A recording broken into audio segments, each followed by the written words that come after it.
Pagi ini saya senyum-senyum saat Purbaya ngomong rupiah bisa 15.000 kalau dia di Central Bank. Ini ya, publik harus tahu. Saya pernah bertanya pada saat meeting dengan orang-orang itu semua dulu, sekitar 2017-2018. Saya tanya, saya mau tahu siapa yang kontrol harga rupiah ini. Saya malah diinyek. Fir, kau ini pertanyaannya nggak berkelas banget. Kenapa nggak berkelas, Bu? Kenapa nggak berkelas, Pak? Ya udah jelas lah, BI, Central Bank. Oke, sekarang saya tanya, dari hari apa sampai hari apa? Ya dari seminggu ya terus. No. Saya mau kasih tahu ya, Central Bank kontrol rupiah kita itu Senin, Selasa, Rabu, Kamis, Jumat. Sabtu Minggu, kalau ibu bapak jalan ke Orchard Road, tukar duit sana. Yang dipakai rate apa? Rate BI atau rate Bloomberg? Rate Orchard. Yang dipakai rate Bloomberg. Jadi kalau hari Sabtu Minggu itu yang dipakai rate itu. Udah gitu nanti Senin sebelum BI rate keluar, orang sudah memperdagangkan dengan rate itu. Bagaimana mau ke 15.000? Ditambah lagi kebutuhan dolar. Kebutuhan dolar itu besar sekali untuk hutang negara, hutang korporasi, orang jalan-jalan, haji, umroh, dan lain-lain. Banyak sekali kebutuhan dolar itu. Gimana stabilisasi itu bisa jalan? Ya. Contoh Malaysia. Malaysia sekarang 1 ringgit sudah 4.200. Ngeri. Dulu kita datang ke Malaysia, foya-foya kayak sultan, kayak orang kaya gitu di sini. Sekarang lumayan 4.200. Mereka di Malaysia ini punya kasino. Padahal mereka negara muslim juga, ada muslim juga banyak. Cuma yang muslim nggak boleh masuk kasino di sini. Yang muslim nggak boleh main judi 3D, 4D, nggak boleh. Dan semua uang yang didapat dari Genting Island, semua judi, semua kasino, duitnya dipakai untuk infrastruktur, bangun jalan ini, ya, bangun jalan, bangun tol, ya, bangun jalan tol, bangun jembatan, semua infrastruktur pakai uang judi. Kalau kita dikit-dikit, wah ini haram, tapi nyuri duit negara nggak haram. Itu, ya. Nah, jadi kalau Purbaya ngomong kayak gitu, saya jadi kamu nih lama-lama jadi bikin dagelan terus gitu loh. Nggak gampang Purbaya, jangan menggampangkan. Ingat, hutang kita udah berapa? Hutang kita itu ibaratnya orang Melayu bilang, hutang kita sudah keliling pinggang. Jadi janganlah kita sudah hutang, tapi gayanya minta ampun, flexing, jalan-jalannya banyak itu kan di medsos. Itu utang. Teman saya, saudara saya juga banyak ngutang, tapi gaya wah healing, tapi dari uang utang.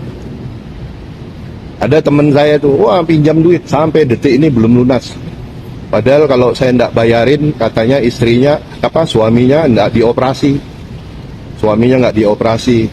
Dah saya pinjamin 100 juta. Sampai detik ini nggak lunas-lunas.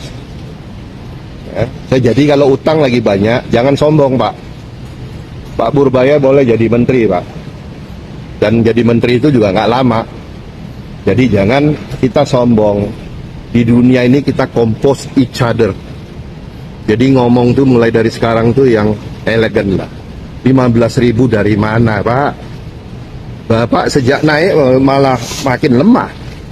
Makin 17 sama bukannya makin ini. Jadi tidak usah pasar itu, oh saya menterinya, saya terus sowat gitu loh.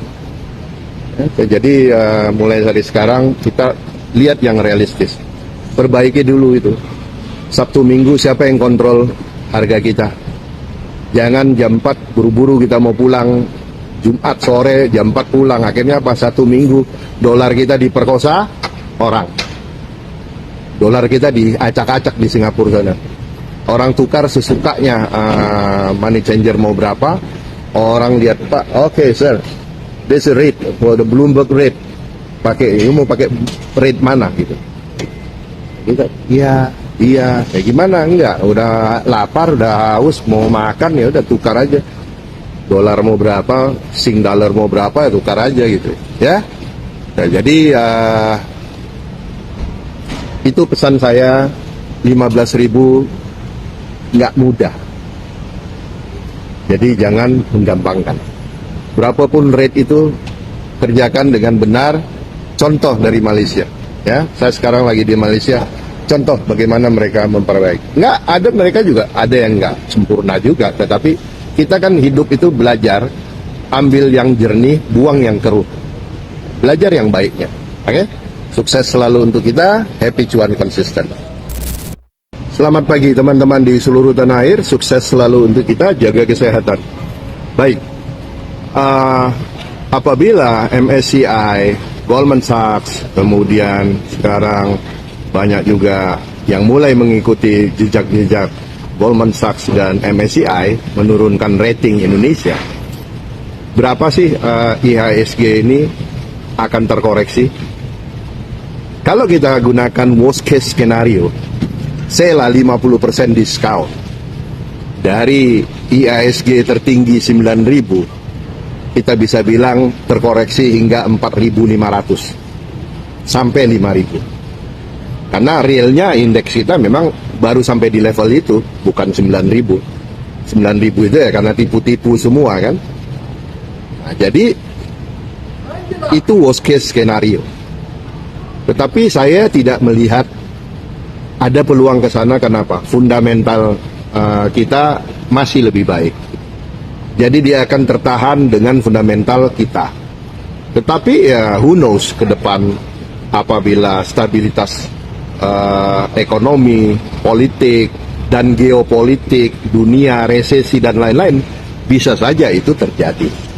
Jadi kita sudah mengantisipasi hal-hal itu jangan sampai terjadi. Ya, mudah-mudahan. Jadi jangan sampai koreksi itu bisa sampai dalam 50%. Makanya pemerintah juga harus lebih cepat. Karena kalau menunggu Juni agak terlalu lama juga sih. Memang bagus ada waktu untuk memilih, tetapi harus ada ya semacam tim kerja yang melakukan perubahan-perubahan sebelum direksi bursa itu diganti. Jadi biar lebih cepat. Karena kalau Juni ya lama ya, ini baru Februari, Maret, April, Mei, Juni, ya 4 bulan lagi. Sementara kita berkejaran dengan agenda-agenda dunia banyak ya. Jangan sampai fund-fund besar di dunia melakukan alokasi investasinya ke negara lain. Karena belum ada kejelasan di negara kita, ya. Kita harus jemput bola, kita harus grab, kita harus cari investor itu lebih banyak keluar, ya. Jadi kelompok kerja itu bisa dua ya, kelompok kerja yang satu yang ngurusin in-house, internal perbaikan sistem bursa kita, kelompok kedua yang melakukan roadshow, jadi datang dengan menemui Goldman Sachs, MSCI dan lain-lain, dan itu harus geng-geng mereka juga ya. Jadi kalau bukan geng-geng mereka mana dia mau dengar ya, dia nggak mau dengar, bodo amat lu mau ngomong apa ya, buktinya Purbaya ngomong apa aja nggak didengar sama dia ya, tetap diguyur gitu. Jadi saran saya juga pejabat-pejabat kita jangan terlalu banyak bicara deh. Makin banyak bicara makin rontok nanti bursa kita. Kenapa? Yang ngomong tuh asal ngomong semua, jadi jangan banyak bicara. Kita lebih baik diam, memperbaiki diri, ya. Jadi itu dari saya. Semoga kita terus berbenah diri, melakukan perbaikan-perbaikan. Ya, sukses selalu untuk kita semua. Happy cuan konsisten.